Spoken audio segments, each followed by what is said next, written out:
ये आप बतलाइए। श्री सुखदेव जी महाराज कहते हैं कश्यप जी और अदिति।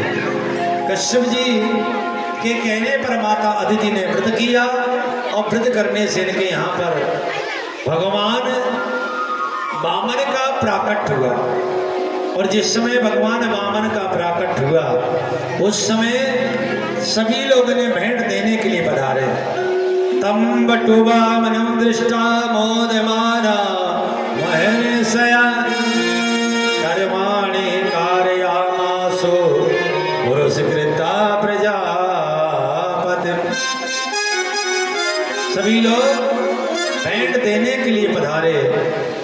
कहते बृहस्पति ने ब्रह्मसूत्र दिया, कश्यप जी ने मेखला दी, इंद्र ने दंड, कुबेर ने छत्र और सप्तऋषियों ने कुशा और कमंडल, माता मकानों ने माला और स्वयं उनकी झोली में भिक्षा डाली।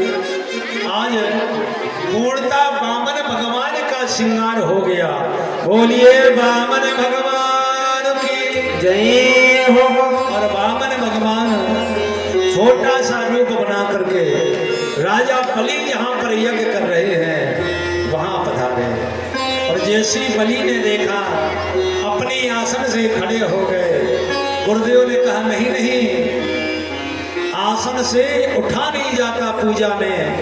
बोले मेरे द्वार पर कोई ब्राह्मण देवता आए और मैं अंदर बैठा रहूं, मेरा ये नियम नहीं है। गुरुदेव रोकते रहे और जाकर के उन्हें ब्राह्मण रूप भगवान के चरणों में प्रणाम किया, अपने सिंहासन पर बिठाया और उनके चरणों को पखारा।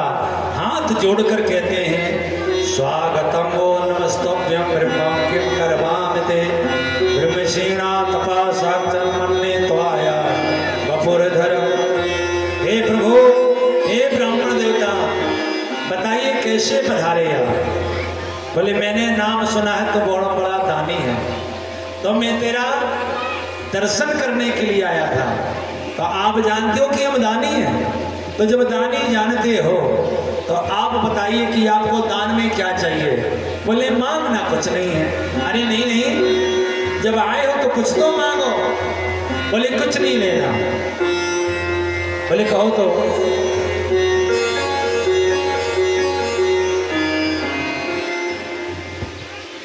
भैया किसी के घर में अगर अच्छा गिलास हो तो कल से गिलास बढ़िया रख देना है आपको। कहते हैं अगर आपको गाय चाहिए तो गाय दे दे। बोले नहीं, यदि आप कहो तो आपके बराबर की बिटिया ढूंढ कर शादी कर दें, शादी कर दें। बोले शादी हो जाएगी तो खर्चा की जरूरत पड़ेगी। बोले हम देंगे ना। अगर शादी हो गई तो बाल बच्चे भी होंगे। बोले बिल्कुल होंगे, 2-4 भी हो सकते। बोले 2-4 भी हो सकते, एक आध बच्चा मर भी सकता है। बोले होनी पे अब किसका बच्चा मर भी सकता। तो बच्चा मरेगा तो रोएगा कौन। बोले आपका बेटा, आप ही को रोना पड़ेगा।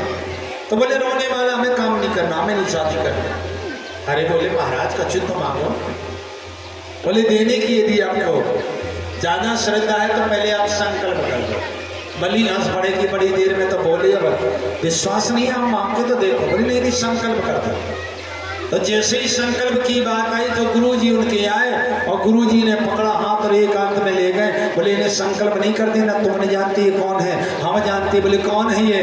बोले यही है जिन्होंने वध किया हिरण्याक्ष का था, लिए थे बहाने भोग हरने धरन के, चला था जिन्होंने नर रूप धारे हरिश्चंद्र, सीधा मत जानो ये घर है छदन के, ना जाने कितने जन छल डाले सी भान, ना जन भगवान ये चलिया जन्म के।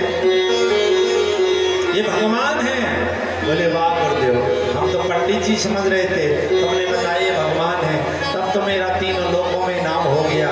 अरे दुनिया भगवान से मांगती है और वो त्रिलोकीनाथ हमसे मांगने आया। बोले नाम के चक्कर में बर्बाद हो जाएगा, मैं तेरा साथ छोड़ दूंगा। बोले भले ही आप छोड़ दो। गुरुदेव लूट कर चले गए। दान के बीच में कोई व्यवधान करे ऐसे व्यक्ति को त्याग देना चाहिए। भक्ति के मार्ग में कोई रोक लगाए ऐसे व्यक्ति को त्याग देना चाहिए, चाहे वो भाई भाई हो, चाहे वो पिता हो और चाहे माता हो या गुरु हो, अगर कोई दान के बीच में, भक्ति के बीच में कोई विरोध करता है, ऐसे व्यक्ति को त्याग देना उचित बताया है। जैसे भरत ने अपनी माता कैकेयी का त्याग कर दिया, जैसे प्रहलाद ने अपने पिता का त्याग कर दिया, जैसे प्रहलाद ने अपने पिता का त्याग किया और विभीषण ने अपने भाई रावण का त्याग किया, और आज बलि ने गुरु का त्याग कर दिया।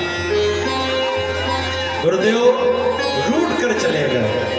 अब संकल्प बढ़ा जा रहा है, लेकिन कमंडल से जल नहीं गिर रहा। क्यों? क्या कमंडल में जल नहीं है? बोले कमंडल तो पूरा भरा है, लगता कचू कचड़ा लग गया। छोड़ के गुरुजी आए और जल निकलने वाले स्थान पे बैठ गए। जल नहीं गिरेगा, संकल्प पूरा नहीं होगा, हमारा चेला बच जाएगा।